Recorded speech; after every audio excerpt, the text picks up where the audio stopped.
In the early 1900s, an American industrial tycoon spent an absolute fortune to do something the world's top engineers deemed physically impossible. He built a heavy rail train track running directly over the open ocean, spanning over 100 miles of deep water. It was proudly hailed across the globe as the eighth wonder of the world. But after operating for over 2 decades, a Category 5 hurricane slammed directly into the tracks with 185-mile-per-hour winds, violently tearing the rail line apart. Yet, when the storm cleared, a strange mystery emerged. The massive concrete bridges built to support the trains were still standing, largely unscathed. Why, then, did America permanently abandon this multi-million-dollar masterpiece instead of putting the trains back on the tracks? The answer exposes a brutal financial calculation. The Gilded Madman. To understand how a railway could be built over the path of ocean currents, one must examine the absolute, unyielding hubris of the American Gilded Age. By the early 20th century, the co-founder of the Standard Oil monopoly, Henry Flagler, had already built an unprecedented economic empire alongside John D. Rockefeller. Having accumulated an unimaginable fortune, Flagler turned his attention toward the untamed wilderness of Florida, systematically constructing an array of ultra-luxury resort hotels and a corresponding rail line down the state's Atlantic coast. But as his Florida East Coast Railway reached the southern tip of the mainland homestead, Flagler became deeply obsessed with an ultimate, seemingly impossible legacy project. The United States had just announced the construction of the Panama Canal in 1905, and Flagler realized that Key West possessed the closest deep-water port to this upcoming global trade axis. If he could extend his tracks to the island outpost, his railway would dominate international commerce across the Caribbean. Contemporary engineering critics and financial analysts openly mocked his ambition, branding the multi-million-dollar plan as Flagler's folly. They declared that constructing a functional heavy rail system over more than 100 miles of open ocean, shifting mud, and active hurricane lanes was an absolute physical and structural impossibility. Flagler, however, possessed the stubborn arrogance of supreme wealth and chose to entirely self-finance the monumental enterprise out of his own pocket. But as the first construction crews began pitching primitive base camps on the remote mosquito-infested Keys, they quickly realized that battling the deep ocean required a level of human endurance that the Gilded Age was entirely unprepared for. The impossible blueprints. The structural execution of the Oversea Railroad required Flagler's team of engineers to completely reinvent the rules of civil engineering on the fly. The logistics were staggering.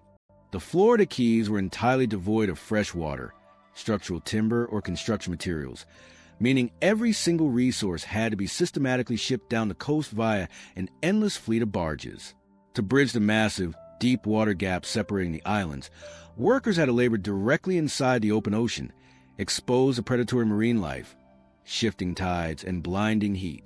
Engineers had to develop pioneering construction techniques, including the creation of specialized cement mixtures that could actively cure and harden while completely submerged in highly corrosive, turbulent salt weight.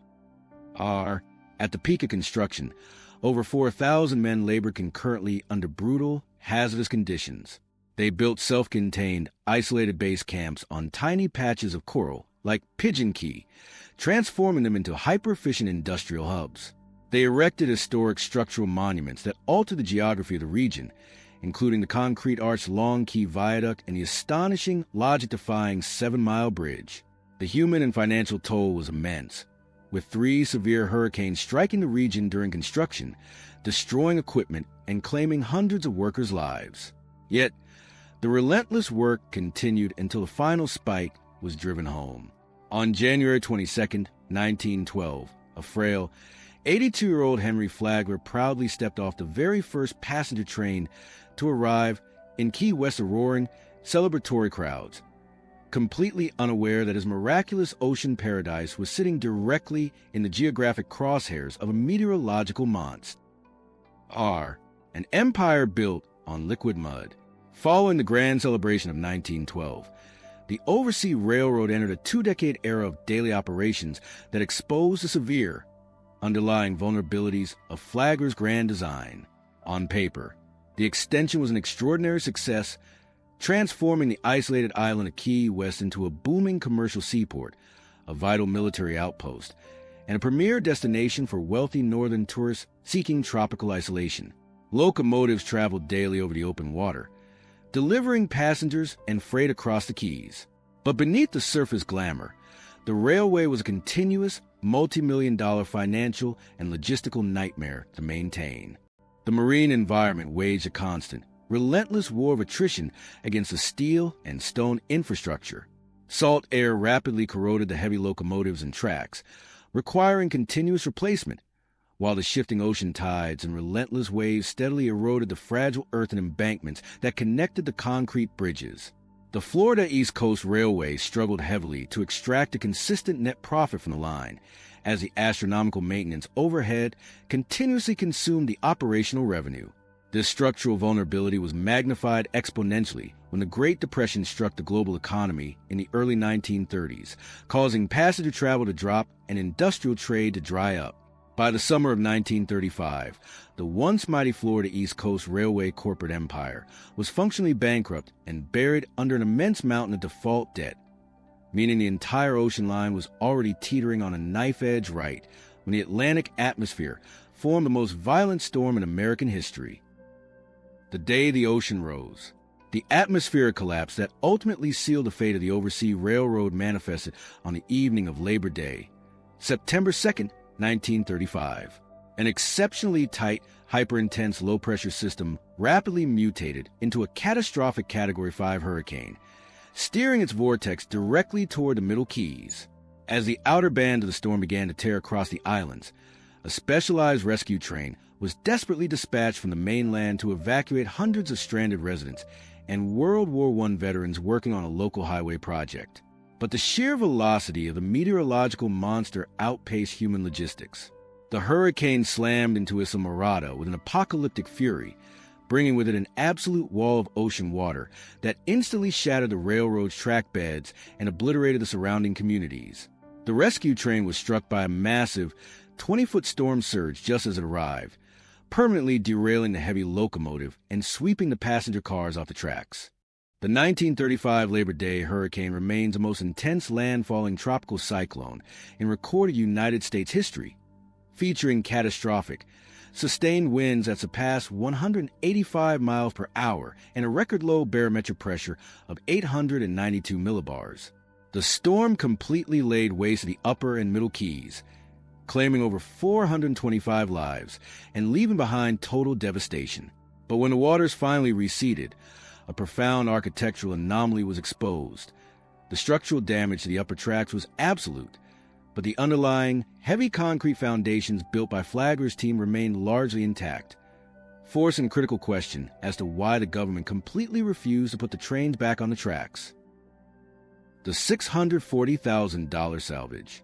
The decision to permanently kill the Overseas Railroad was not driven by engineering limitations, but by the cold, calculated arithmetic of corporate and public bankruptcy.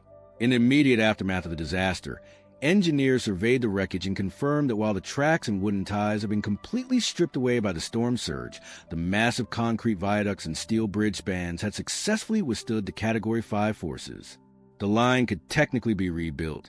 However, the corporate directors of the bankrupt Florida East Coast Railway realized that spending millions of dollars to reconstruct a niche, debt-ridden ocean rail line during the absolute nadir of the Great Depression was an economic impossibility. They had no access to capital, and the era of passenger rail dominance was rapidly losing ground to the rise of the personal automobile. Rather than rebuilding, the company chose to abandon the line entirely, offering the remaining skeletal infrastructure to the public sector for salvage value. In 1936, the state of Florida stepped in, executing a brilliant piece of infrastructure recycling. The government purchased the entire damaged right-of-way and the intact, historic bridge structures from the bankrupt railway for a mere $640,000, a microscopic fraction of the original construction cost. State engineers immediately began an ambitious project, paving flat concrete roadways directly over the top of Flagler's old rail beds. This brilliant engineering recycling saved the Florida Keys from permanent isolation, but it left behind a haunting, parallel network of ghost bridges that are facing an entirely new crisis today. The Ghost Highway of the Keys. The legacy of Henry Flagler's impossible dream stands today as one of the most visually arresting and philosophically profound ruins on the American landscape, paved over to create the original overseas highway. The structure served automotive traffic for decades until the state gradually replaced the aging Flagler spans in the late 1970s and 1980s with wider, modern concrete bridges. This left the historic Gilded Age structures completely isolated from the modern highway system, transformed into a parallel network of majestic, decaying ghost bridges that step across the blue waters of the Keys. Today, these peeling concrete arches serve as pedestrian fishing piers, linear parks, and unique wildlife corridors, but they also present a multi-million-dollar preservation headache for local taxpayers. The constant exposure to saltwater and tropical storms is causing internal rebar to expand and crack the historic concrete, requiring continuous, expensive reinforcement efforts just to keep them from collapsing into the shipping lanes. They stand as a magnificent, silent monument to a time when human ambition refused to accept the natural boundaries of the earth.